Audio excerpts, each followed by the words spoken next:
Commercial property is posting major losses. We'll get into that, as well as Willow Glen Home of the Week, Luxury Home of the Week, and 12 Bay Area County report. Let's get moving here. Commercial property real estate is in trouble. I told you this. We're starting to see right now that it's not just the big enterprises, it's REITs and syndications and everything that are overbuying and taking way too much debt on to service the accounts. They're inexperienced REIT holders or REIT managers or syndication managers that are buying these properties 2-3 times the value of what it should have been, and it's not paying for itself. So what they're doing is they're going back to the investors and saying, hey, we're in trouble. You owe us another $1 million, or we need X amount of money to service the debt on this. I saw one last week in San Francisco. It was an apartment building or commercial building, an office building, similar numbers, right? It was worth like $300 million.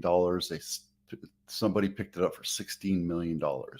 This one right here paid $605 million in 2014, and they put millions of dollars in renovation, and they just sold it for $185,000. Yeah, commercial property is hurting right now. This one's in St. Louis. This one just sold for $3.5 million. It was sold for $205 million in 2006. $1 million plunge, $100 million loss. And guys, this isn't just office buildings, it's apartment buildings too. This could be one of the cards or one of the dominoes that sets off the entire chain of the economy. Something to be aware of, so you know what's going on in the market. Just be aware, right? Could this affect the residential market? Yeah, because banks are affected. And when banks are affected, that means mortgages are affected. That means loan originations are affected. That makes it more difficult for home buyers to buy homes. What happens when a market crashes is this. All the investors, all the mom and pops come out, and all the institutional investors come out, and they buy property off at 60, 70, 80% on the dollar, which means that there's a lot more competition. And people are saying, oh, I'll just wait until the market comes or crashes and I'll pick it up for 60 cents on the dollar. Good luck, because there's investors in there. The investors come out of the woodworks, they come out of the cracks, and they start buying up all these properties. I have money stashed away, ready to pounce on a market crash. So right now, there's still competition out there. When the market crashes, people start picking stuff up. I don't have $200 million or $3.5 million to throw down a commercial building. I should start looking. But this type of stuff is going on wholesale all the time. REOs are out there. That's real estate owned or bank owned properties. Guys, if you're thinking about buying a house, now's the time to do it. And I don't work with a lot of buyers, so it's one of those things that you have to be aware of. And I'm telling all my sellers this right now. The market might crash. I keep saying that. And there's a bunch of crash bros that are out there saying that. But when the market does crash, you're going to get a better deal in commercial real estate, period. It's just the way it is. You're not going to get the same deal that you think you're going to get in bank-owned properties. So just be aware. There's things out there that we do on a strategy way that help you get into a good deal. Might not be the perfect house, but if you're a first-time home buyer, now's the time to buy right now, because when the market comes out, it crashes, it's going to be 10 times more difficult for you to buy a house. Speaking of which, shameless push here. If you're thinking about buying a house, download this checklist. I won't call you and bug you or harass you. It's a checklist that walks you through the entire, but when you're looking at 4, 5, 6 houses at a time, let's say you go open house shopping, this allows you to compare and contrast each house. And when you go to 4, 5, 6 houses, it's hard to remember which kitchen went to which house. And this one lets you do a checklist and tell you, yes, I like this one. This is a brand new kitchen, that kind of thing. And then you can compare it a little bit better. So download that today. It's easy. It's free. There you go. Willow Glen House of the Week is Merle Ave, $2 million, 3.5 bathrooms, 1,700 square feet in 1936. See if I can open this up so you can see bigger pictures. Nice little courtyard, everything. I'm going to get through this real quick. Guys, and also these links are in my blog. If you want to take a look at the blog, the link is down below in all the descriptions of these videos. So you can access the blog really easily and go to take a deeper dive into these. So this one's nicely updated. I'd buy that house. That's a really nice house. Luxury home of the week. And the reason why I pulled up Belvedere, this one right here, these are not my listings, by the way. The reason why I picked this up is because I went sailing this weekend and we stopped here and sailed around, and I thought I'd share this with some of the people that I went sailing with because it's always fun to see this, especially when you sail by it in a sailing boat, and it's fun. So yeah, sailing was pretty cool.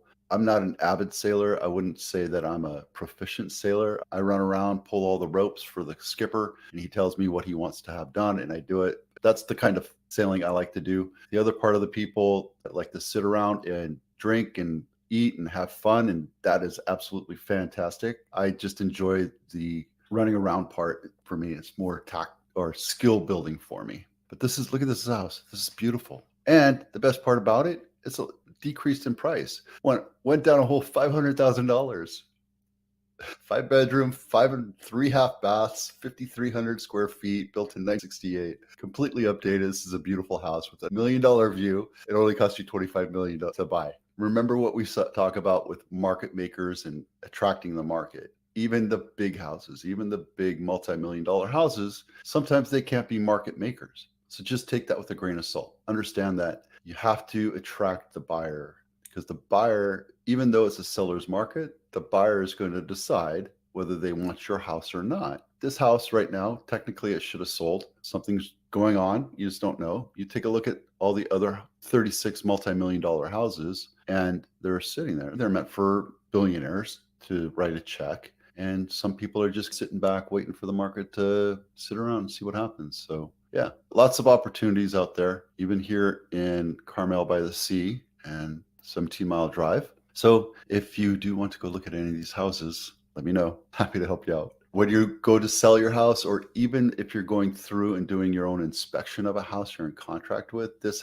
home inspection checklist allows you to walk through every nook and cranny, from the appliances to the heating, venting, and air conditioning system, to each room, to the roof, to the pool. It kind of walks you through everything so you can do a checklist to see what it looks like and make you put eyeballs on it, and you can touch it and make sure everything works so you know what you're getting into. And by the way, this by no means is a replacement for a professional home inspection. I always recommend that you get one because they know what to look for. They know how to tell you what's wrong with the house. And no house is ever perfect. No house is ever perfectly plumb, square, or level. Just remember that. Okay, 12 Bay Area County report. Nothing super crazy to worry about in sales in Santa Clara County, but I want to point out $600 million for Napa. You can still get a great deal, 90 cents on the dollar in Napa. Monterey collapsed this week, 96 cents on the dollar. Santa Clara is